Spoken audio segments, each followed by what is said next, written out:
입니다. 저와 여러분이 한 절씩 교독하시고 마지막 10절은 같이 합독하시도록 하겠습니다. 제가 7장 1절 말씀 먼저 받들어 봉독하겠습니다. 예수께서 모든 말씀을 백성에게 들려주시기를 마치신 후에 가버나움으로 들어가시니라.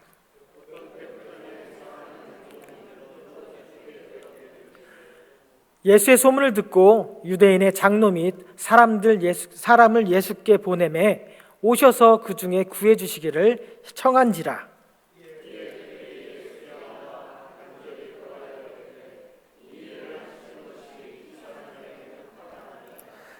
그가 우리 민족을 사랑하고 또한 우리를 위하여 회당을 지었나이다 하니,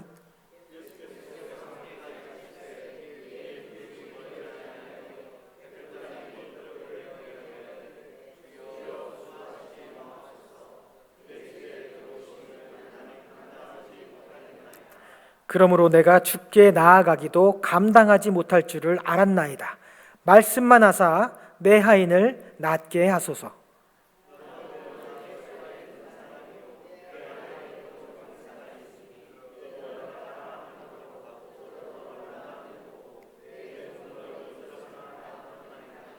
예수께서 들으시고 그를 놀랍게 여겨 돌이키사 따르는 무리에게 이르시되, 내가 너희에게 이르노니 이스라엘 중에서도 이만한 믿음은 만나보지 못하였노라 하시더라. 보내었던 사람들이 집으로 돌아가 보매 종이 이미 나아 있었더라. 아멘. 살아계신 하나님 말씀입니다. 아멘. 자리에 앉으셔서 함께 기도하겠습니다. 하나님, 오늘도 살아계신 하나님의 음성을 저희 귀에 들려주시니 감사를 드립니다. 하나님, 이 시간 마음을 비우고 생각을 비우고 주의 성령께서 말씀하실 때 우리의 마음판에 주님의 음성대로 받아 적을 수 있도록, 그리고 하나님 들려진 말씀대로 일주일의 삶 가운데 말씀 부여잡고 씨름하는 우리 공동체가 될 수 있도록 인도하여 주시옵소서.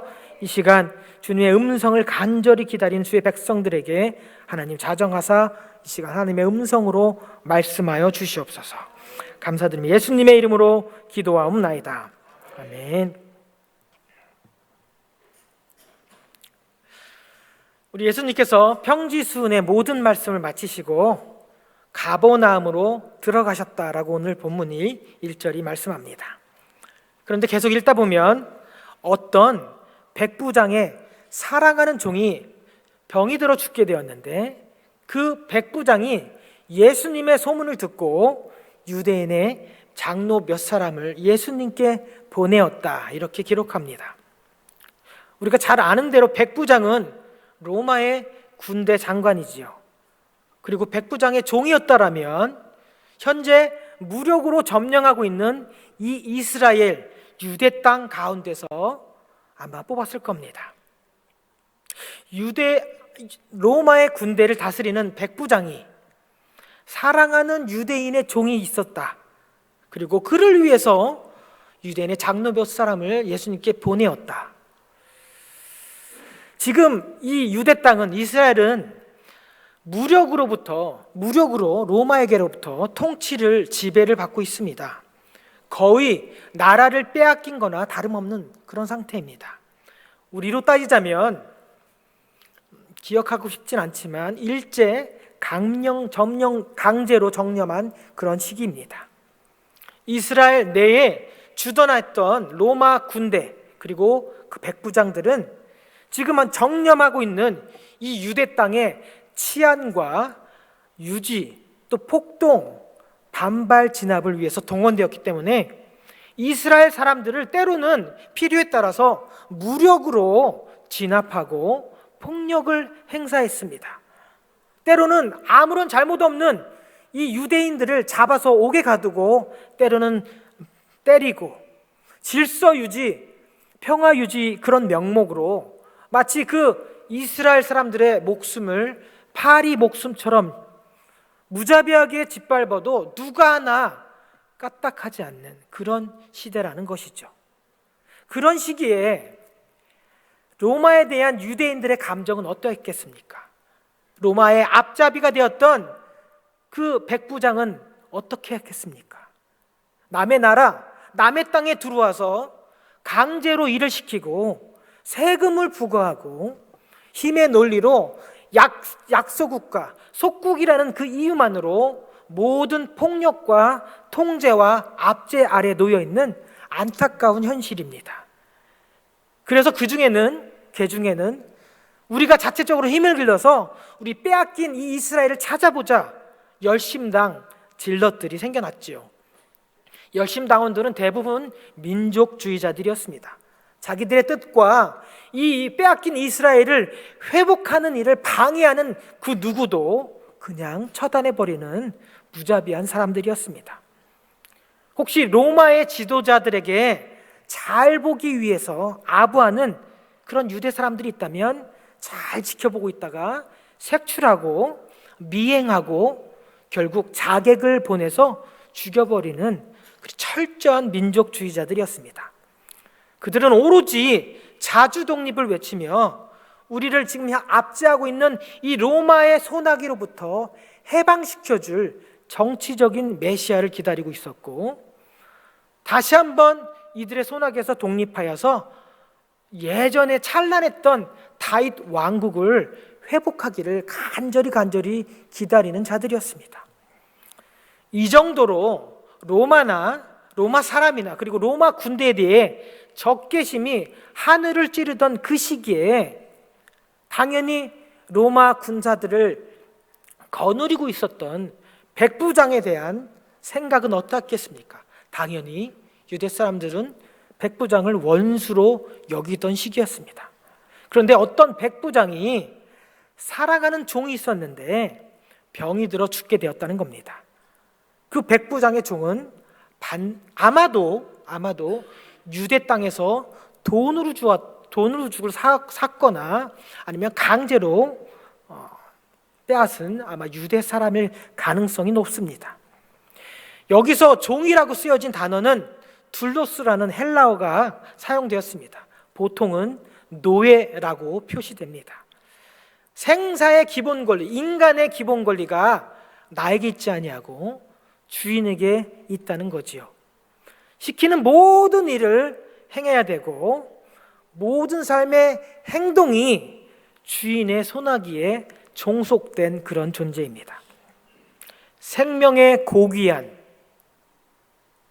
인간의 존중, 이런 것들은 전혀 종들과는 상관없는 단어이며 심지어는 주인의 재미를 위해서는 굶주린 사자와 생명을 건 싸움까지도 해야 됩니다. 콜로세움 기억하십니까? 이탈리아 로마의 중심에 있는 원형 경기장이죠. 검투사들의 투기장이었습니다. 로마인들의 재미를 위해서는 이 검투사들이 생명을 걸고 맹수들과 싸웠던 그런 공간이었습니다. 살아있으나 죽어있는 생명의 가치가 전혀 없는 그런 존재들이 바로 종이라는 존재들이었습니다. 그런 하찮은 존재가 어떻게 백부장의 사랑은 종이라고 표시가 되니 좀 이해가 안 됩니다. 유대인의 철천지 원수인 로마를 위해서 돈을 받고 일하는 백부장일진데 그런 백부장이 사랑하는 종이 있었다 하니 말이 안 됩니다. 거기에다 이 백부장은 예수님께 모든 병을 치유하는 능력이 있는 것을 믿은 것 같아 보입니다. 아니, 원수라 여겨졌던 이방인이 예수님과 그리고 예수님의 병 고치는 능력을 믿고 그 이방인 종을 위해서 사랑하는 예수님께 신원한다는 게 좀처럼 믿을 수가 없어 보입니다. 그러니 좀 더 우리가 자세하게 성경을 통해 알아보도록 하겠습니다. 물 한 잔 먹고요. 성경을 통해서 제가 알 수 있는 것은 이 백부장의 사랑하는 종은 이미 예수님의 복음을 받아들인 제자 같아 보입니다. 예수님께서 평지수원을 통해서 그리고 예수님의 공생애를 통해서 가르쳐 주신 교훈, 우리 성도님들은 다 알고 계시지요. 바로 하나님 사랑, 이웃 사랑입니다. 이 땅을 살아가면서 우리는 전심으로 마음과 힘과 뜻을 다해서 하나님을 사랑해야 되고 하나님을 사랑하면서 동시에 주변에 있는 주님께서 허락하신 이웃을 사랑해야 하죠. 그리고 그들에게 하나님의 나라 예수 그리스도의 복음을 전하는 삶을 살아야 된다. 이것이 바로 평지순의 결론입니다. 그런데 그렇게 복음을 전하다가 예수님으로 인해서 나로 인해서 복음을 전하다가 받는 핍박과 고통을 참아내는 제자들에게는 영원한 하늘의 상급이 주어질 것이다. 그러니 내 앞에 있는 원수까지도 사랑해야 하고 그에게 자비로우신 하나님의 복음을, 하나님의 사랑을 전해야 한다. 내가 베푸는 그 하나님의 사랑으로 인하여 그 원수가 변하여 이웃이 되고 다시 이웃에서 친구가 되고 그리고 함께 하늘나라의 시민권자가 될 것이다.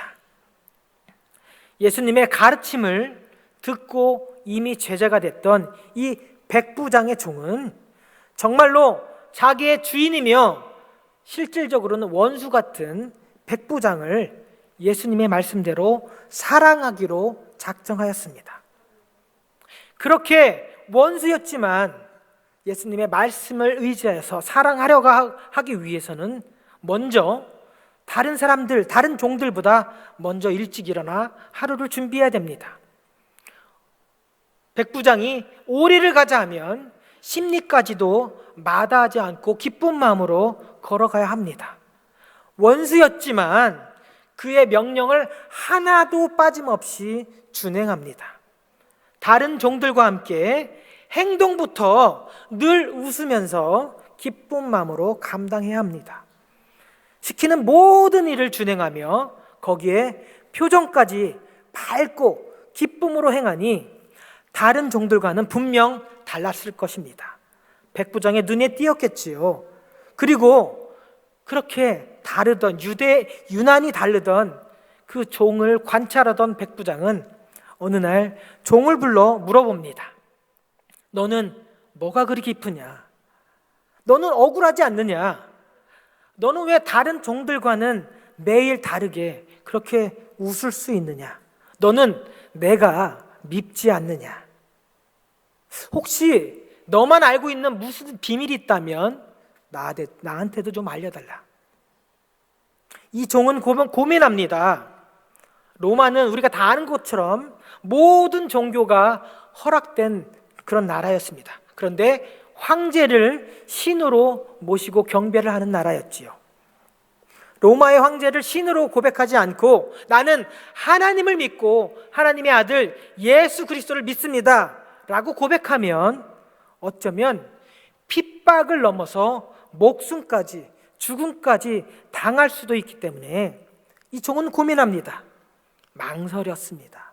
그리고 기도합니다.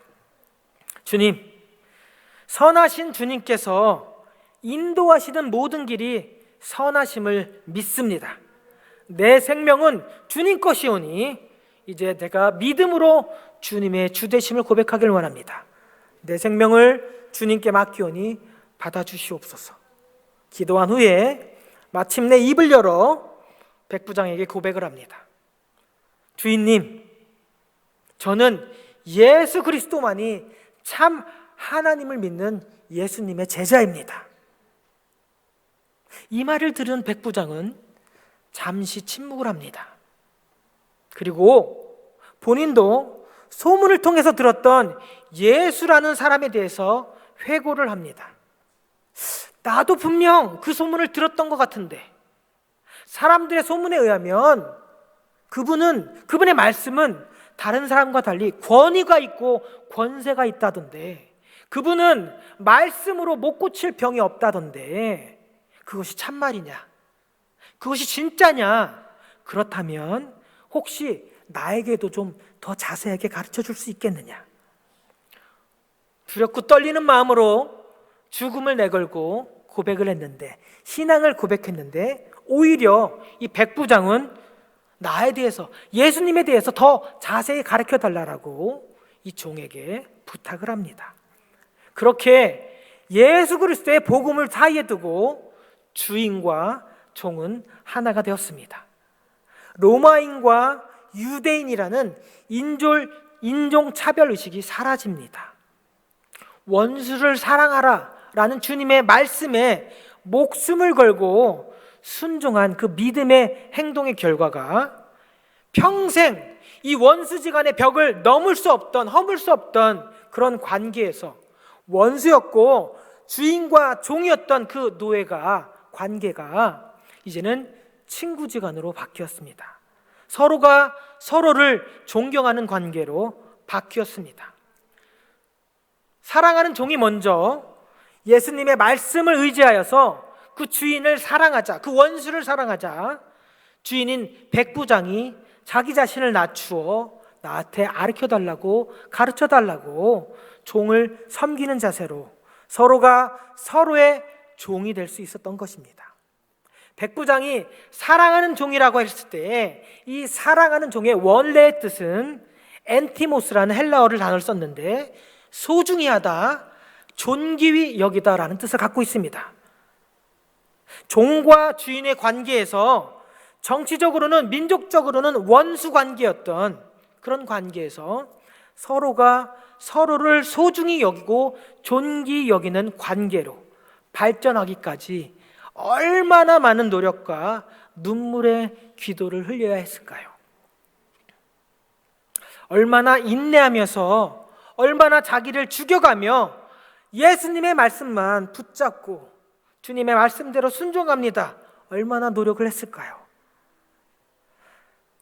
거기에는 더군다나 다른 종들의 시기와 미움도 견뎌야 했을 것입니다. 아니 왜 저런데? 자기만 천사인가? 우리 민족을 죽였던 원수 로마를 위해서 일하는 백부장인데 저렇게 아부 떨어서 한 자리 차지하려는 거 아니야?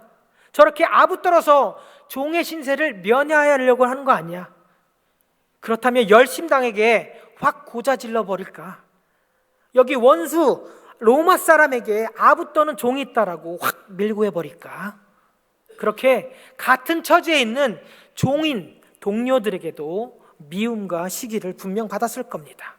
참아냅니다. 인내합니다. 그렇지만 예수님의 가르침과 말씀을 의지하여서 그 원수였던 백부장에게 먼저 선대하며 끝까지 참고 인내했습니다.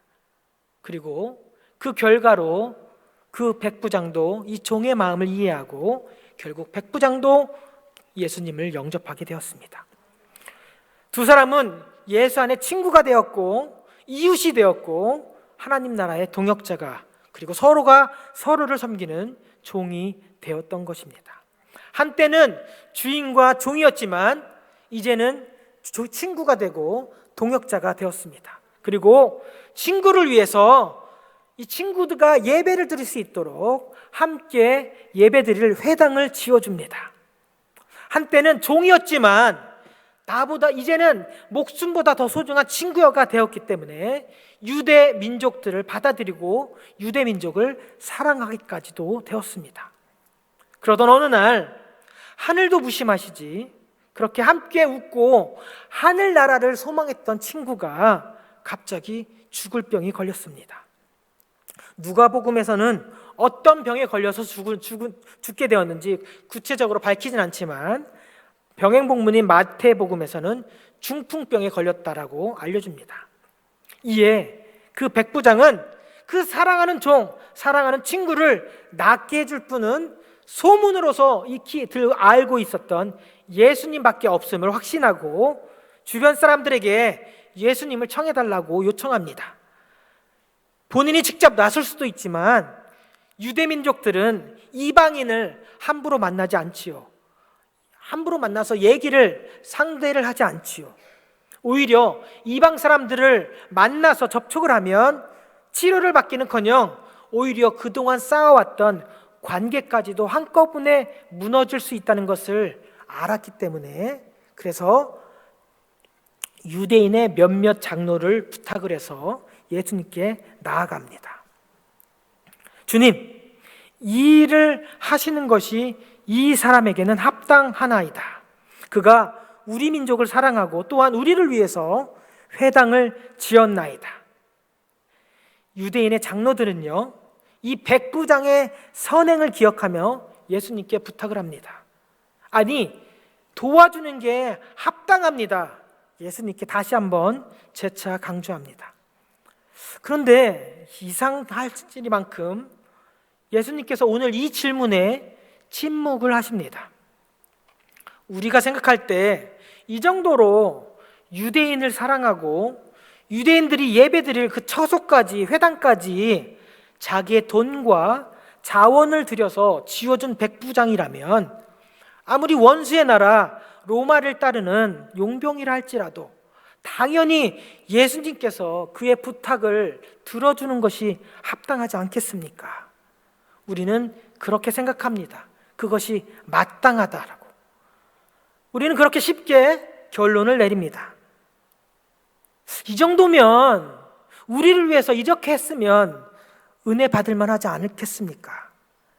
이렇게 훌륭한 일을 했는데 은혜를 내려주시는 게 합당하지 않겠습니까? 그러나 예수님은 그 요청에 침묵하셨습니다. 어떤 말씀도 하지 않으셨습니다.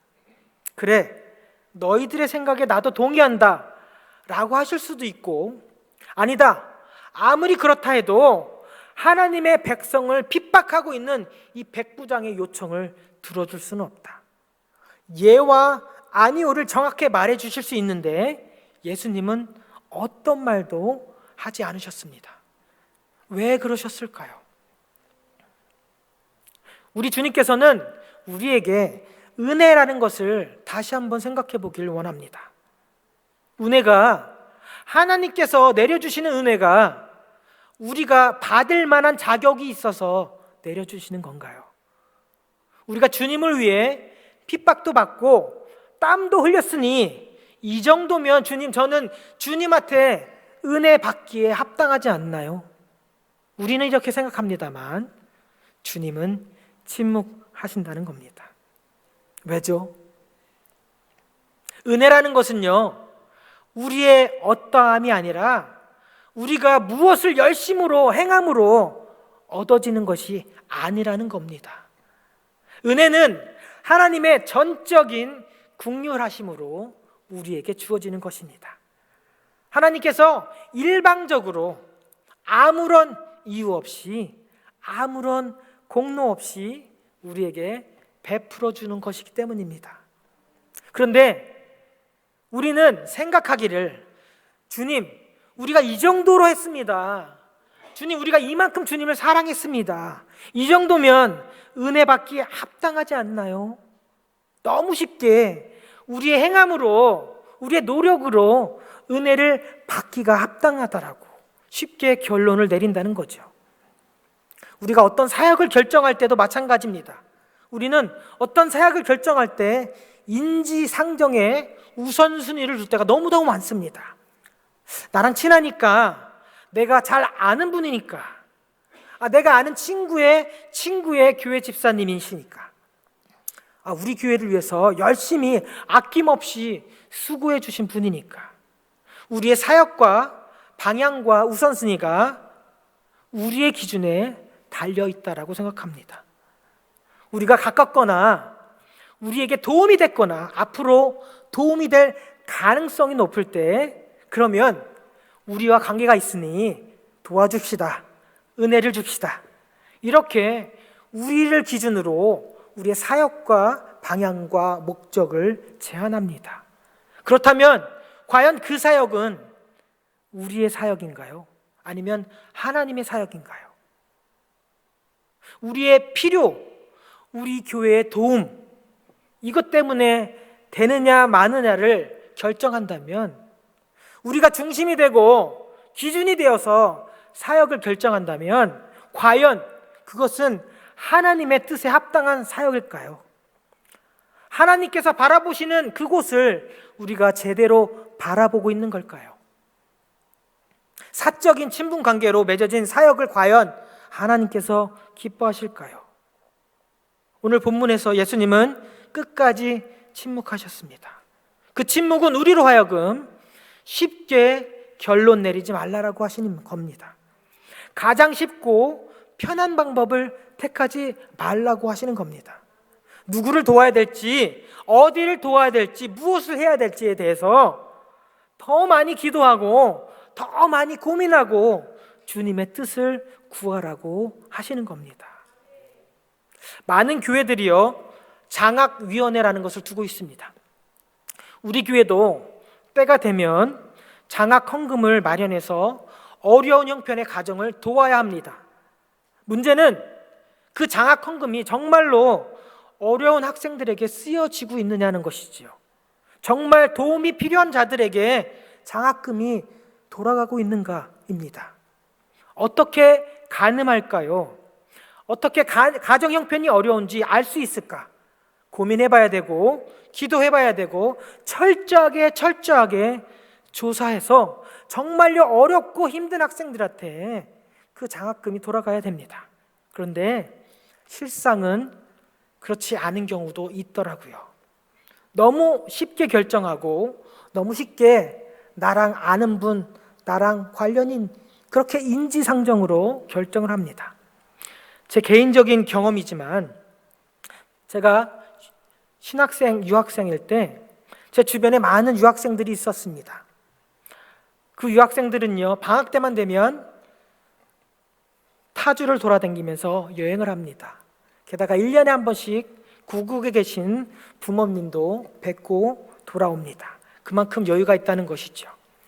좋은 차도 사고 재정적으로 여유도 있지만 때가 되면 교회 장학금을 받습니다. 그것도 한 교회가 아니라 여러 교회 장학금을 수령을 합니다. 교회는 단순히 신학생이고 유학생이라는 이유만으로 그들에게 장학금을 주었을 것입니다. 작년에는 A라는 교회에서 장학금을 받았고 올해는 B교회라는 장학금을 받습니다. 그리고 내년에는 C교회에서 장학금을 받겠죠. 이렇게 장학금을 받습니다. 그리고 또 방학이 되면 또 여유롭게 여행을 다닐 것입니다. 물론 그 신학생들도 그 유학생들도 장학금을 받기 위해서 열심히 기도했을 것입니다. 근데 정말로 그게 장학 헌금이라면 그 이름에 걸맞게 사용되어져야 되지 않을까요? 그 헌금을 위해서 부족하지만 나의 부족한 재정을 쪼개서 어려운 학생들, 어려운 형편에 있는 학생들을 도와주기 위해서 낸 장학금인데 그 성도들의 따뜻한 마음이 정말 좀 더 신중하게, 좀 더 시간을 두고 기도해서 정말 마땅히 받아야 될 학생들에게 돌아가야 되지 않을까 고민해 봅니다. 우리의 생각에 당연하게 여길지 모르겠지만 주님의 생각은 우리의 생각과 많이 다르다는 것이죠. 그분의 크고 깊고 넓은 지혜로부터 나오는 생각은 우리의 생각과는 다를 수 있음을 우리는 기억해야 될 것입니다. 사역이란 이름으로 행해지는 모든 사역은 우리의 생각대로 하는 것이 아니라 우리의 개인적인 관계에서 시작하는 것이 아니라 신중하게 시간을 두고 기도하면서 아버지의 뜻이 어디에 있는지, 아버지의 시선이 어디에 있는지 우리가 기도하며 준비를 해야 되는 것이죠. 우리 웨슬리 교회에서 행해지는 모든 사역과 선교는 그렇게 아버지의 뜻에 순종하는 사역과 선교가 되기를 예수님의 이름으로 축복합니다. 이번 기회에 정말로 우리 교회의 사역이 하나님의 마음에 합당한 사역인지, 우리의 섬김이 하나님 아버지의 뜻에 합당한 사역인지, 정말 하나님 나라를 위한 사역과 섬김인지 진지하게 고민하면서 기도하시길 예수님의 이름으로 축복합니다. 예수님은 침묵하신 채로, 아무 말씀하시지 않은 채로 그 질문의 해답을 우리에게 맡기고 발걸음에 동행하셨습니다. 인지상정의 마음이 아니고 그가 은혜를 받기에 합당한 행동을 했기 때문이 아니라 아픈 자들에 대한 정말 불쌍히 여기시고 궁휼한 마음으로 예수님께서는 동행하셨습니다. 그런데 얼마 되지 않아 백부장의 벗들이 나왔습니다. 주여, 수고하지 마옵소서. 내 집에 들어오심을 나는 감당하지 못하겠나이다. 그러므로 내가 주께 나아가기도 감당하지 못할 줄을 알았나이다. 말씀만 하사 내 하인을 낫게 하소서. 와, 놀라운 일입니다. 로마인의 앞잡이였고 돈으로 용병이 된 이 백부장이, 유대인의 원수였던 이 백부장이 말씀만으로도 죽을 병에 걸린 사랑하는 종을 고칠 수 있다는 것을 믿음으로 고백하는 성도가 되었다는 것입니다. 여기에 쓰인 내 하인을 낫게 하소서, 영어 번역을 보니까 will be healed 라고 미래 시제로 쓰여 있습니다. 말씀만 하시면, 주님께서 말씀하시면 가지 않으셔도 나을 것입니다, 나을 것을 제가 믿습니다 라는 백부장의 믿음을 고백한 표현입니다. 한때는 원수였고요, 한때는 종이었죠. 그 종의 목숨이 이 백부장 주인에게 달려 있었던 그런 관계였습니다. 서로 예수님의 복음을 나눴고요, 시간이 지나 하늘 천국을 바라보며 천국을 소망하는 그런 벗이 되었습니다. 그리고 이제는 어떻게 됐냐면, 말씀만 하시면 내 사랑하는 종의 그 아픈 모든 것이 나을 것입니다라고 고백하는 성도의 믿음을 고백하게 되었습니다. 얼마나 놀랍습니까? 원수가 변하여서 성도가 되었습니다. 백부장이 우리와 같은 성도가 된 것입니다. 이것이 바로 예수 그리스도의 복음의 능력이고 예수 그리스도의 말씀의 능력인 것입니다.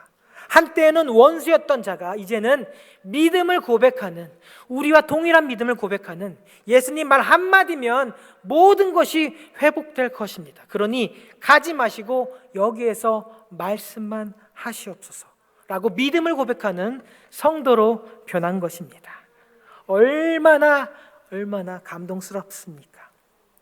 예수님은 그의 신앙을 놀랍게 여겼다라고 합니다. 그리고 그 믿음이 자신이 사랑하는 종의 병까지도 낫게 된다는 결과로 이어졌습니다. 자신의 목숨이 오롯이 주인에게 달려 있었던 종이었죠. 그리고 원수였지요.